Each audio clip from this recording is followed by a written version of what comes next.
Historians and conspiracy theorists have spent decades asking the same question. Why cows? Why always cows? What is it about a pasture in the middle of nowhere that keeps drawing visitors from the far side of the galaxy? And then, equally suddenly, it stopped entirely. No more incidents, no more reports. The phenomenon simply ended. We now know why. You are welcome. It is worth noting before we begin that this story is completely true. Every word of it. Mahhuman would like to state, for the record, that she does not believe any of this happened. Mahhuman was inside doing the bookkeeping. This is relevant. The universe, as it turns out, is extraordinarily large. This surprises no one who has thought about it carefully, and surprises everyone who hasn't thought about it at all, which is most people and all of the cows. Ralphie had not thought about the universe. Ralphie was thinking about the fence. Specifically, Ralphie was thinking about the section of fence on the north pasture that had, in his professional assessment, a structural weakness approximately 43 centimeters from the third post, and had not yet been properly respected. It was a Thursday. He felt Thursday was as good a day as any. The ship had been in orbit for 6 days. This is not, in the grand scheme of interstellar travel, very long. It takes considerably longer to find parking near any planet with a breathable atmosphere and decent ambient lighting. But 6 days felt like quite enough to the crew of the Galactic Biological Survey vessel Meticulous Inquiry, who had been sent to catalogue the dominant species of the third planet from a rather ordinary yellow star. The mission had seemed straightforward. It had a 47-page briefing document. It had contingency protocols. It had a laminated chart. The chief science officer, whose name translated roughly into English as someone who is very certain about things, had conducted 17 previous planetary surveys without incident. He was, his colleagues agreed, exceptionally thorough. He had never surveyed a planet with Ralphie on it. This was, in retrospect, an important gap in his experience. The beam, when it came, was a pale blue-green. It arrived at approximately 6:30 on a Thursday evening. Mahhuman was fixing the north pasture fence. Mahhuman was inside doing the bookkeeping. Neither of them was looking at the sky.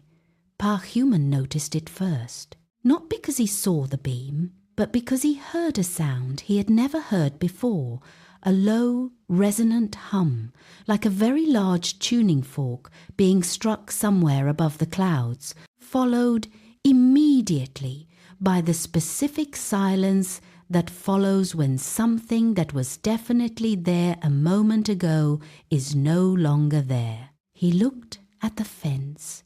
He looked at the patch of flattened grass where Ralphie had been standing. He looked at the sky. He looked back at the flattened grass. Mahhuman stood very still for a moment, in the way a person stands still when their brain is processing something none of its existing categories are equipped to handle. Then he walked to the house. Mahhuman said, "Ralphie's gone." Mahhuman did not look up from the bookkeeping. Mahhuman said, "Which side of the fence?" Mahhuman paused. Mahhuman said, "Up." Mahhuman looked up from the bookkeeping. Aboard the Meticulous Inquiry, things were going extremely well. The chief science officer was pleased. The specimen, compact, brown, with 2 small asymmetrical horns, had been successfully transported to Containment Bay 7, which had been specifically designed to hold biological subjects of considerable size and uncertain temperament. The containment bay had reinforced walls, a sealed atmospheric environment, and 3 separate locking mechanisms on the primary door, each requiring a different access code. The chief science officer had reviewed the specifications himself. He was confident. Survey log, specimen secured. Proceeding to initial assessment, he looked up from his log. Ralphie was no longer in Containment Bay 7. The chief science officer looked at the containment bay. He looked at the 3 separate locking mechanisms, all of which were, technically speaking, still locked. He looked at the reinforced walls, which were reinforced no longer, in the sense that one of them now had a Ralphie-shaped attitude adjustment running through it. He made another note in his survey log. Survey log how? It should be said in Ralphie's defense that he had not intended to cause alarm. Ralphie did curiosity and enthusiasm and a comprehensive structural assessment of every barrier he encountered, and right now he was doing all 3 simultaneously at considerable speed down the main corridor of the Meticulous inquiry. The corridor was long. It had doors. Ralphie found doors interesting. The first door led to the navigation bay, which had a great many blinking lights and 2 crew members who had not previously considered that their morning could contain a steer. They revised this position immediately.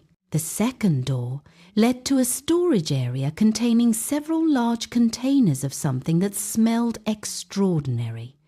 Ralphie investigated this thoroughly. The third door led back to the main corridor, which Ralphie felt was a disappointing result but an instructive one. The fourth door led to the bridge. The bridge of the Meticulous inquiry was the operational heart of the vessel. It was where decisions were made, courses were plotted, and the 47-page briefing document was stored in a very organized filing system. The chief science officer arrived on the bridge at a light sprint, which was undignified but felt appropriate to find that Ralphie had already arrived, was already investigating the navigation console with his left horn, and had already caused the ship to deviate 7 degrees off its established orbit. The chief science officer said, "Do not touch anything else." Ralphie touched something else. The ship lurched. A small alarm began sounding somewhere aft. The chief science officer looked at Ralphie. Ralphie looked at the chief science officer with the calm expression of an animal who has conducted a thorough assessment and found the situation promising. There was a long pause. He barked, "Chart, now." Back on Earth, Ma Human had made 2 phone calls and a cup of tea. The phone calls had established, with reasonable certainty, that Ralphie was not in any of the other pastures, not in the barn, and not on any of the roads within a 3-mile radius. The tea had established that the situation called for tea. Pa Human was standing in the yard looking at the sky in the specific way a person looks at the sky when they are hoping it will provide some kind of explanation and knowing with certainty that it won't. Ma Human looked at Pa Human. Pa Human continued looking at the sky. Ma Human decided that if Ralphie was not on the ground was not where the solution would be found, and returned to the bookkeeping. She brought the sweet feed with her. When Ralphie came back, and Ralphie always came back, she intended to be ready. The chief science officer called an emergency senior staff meeting. This was not in the 47-page briefing document. The 47-page briefing document had not anticipated a specimen currently sitting in the ship's atmospheric regulation hub making a noise. The universal translator was rendering.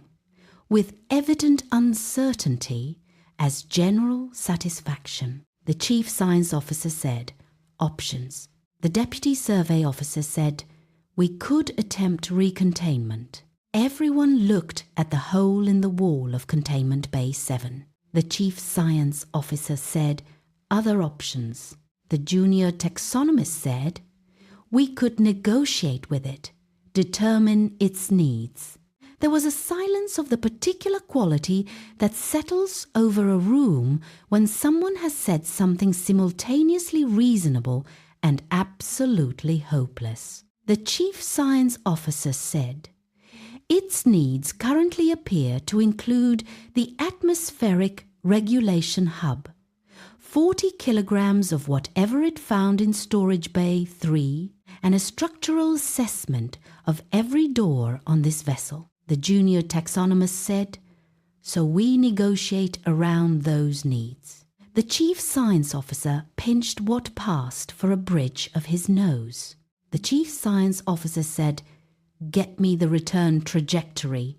We're taking it back. The return, it should be noted, was not smooth. Ralphie had located the ship's external communications array and conducted a personal assessment of it, the results of which were trailing behind the vessel in a small cloud of sparking debris. The atmospheric regulation hub was no longer regulating atmosphere with its previous enthusiasm, and Ralphie, having investigated every other area of the ship, had returned to the bridge and adopted the navigation console as a personal project. The Meticulous inquiry descended toward Tennessee at an angle the flight manual described, in a different context, as inadvisable. Smoke was coming from somewhere. Several somethings were sparking. The junior taxonomist was filling out an incident report. She was now on the third form. Par-human saw it first. A light descending at speed through the low clouds, trailing what appeared to be smoke and making a sound like a very large appliance in the final stages of a very bad decision. It passed over the north pasture. It passed over the south pasture. It passed over the barn. And then, with a sound like the universe exhaling, the pale blue-green beam came down one more time. Ralphie landed in the yard. The beam disappeared. The ship climbed back toward the clouds, listing slightly to the left, trailing a thin ribbon of smoke against the darkening Tennessee sky. Par-human stood very still. The office door opened. Mar-human walked out carrying the sweet feed, looked at Ralphie standing in the yard, looked at Par-human standing next to him with the expression of a man who had recently reconsidered several foundational assumptions about the nature of reality, and looked back at Ralphie. Ralphie's tail was swishing. His eyes were soft. He smelled extraordinarily strange. Mar-human held out the sweet feed. Ralphie walked over, ate it directly from her hand, and leaned his considerable forehead against her shoulder with the contentment of an animal who has had a very full day and is ready to be somewhere familiar. Mar-human scratched behind his ears. Mar-human said, "There you are." She did not look at the sky. She did not need to. Par-human fixed the north pasture fence the following morning. He used new posts.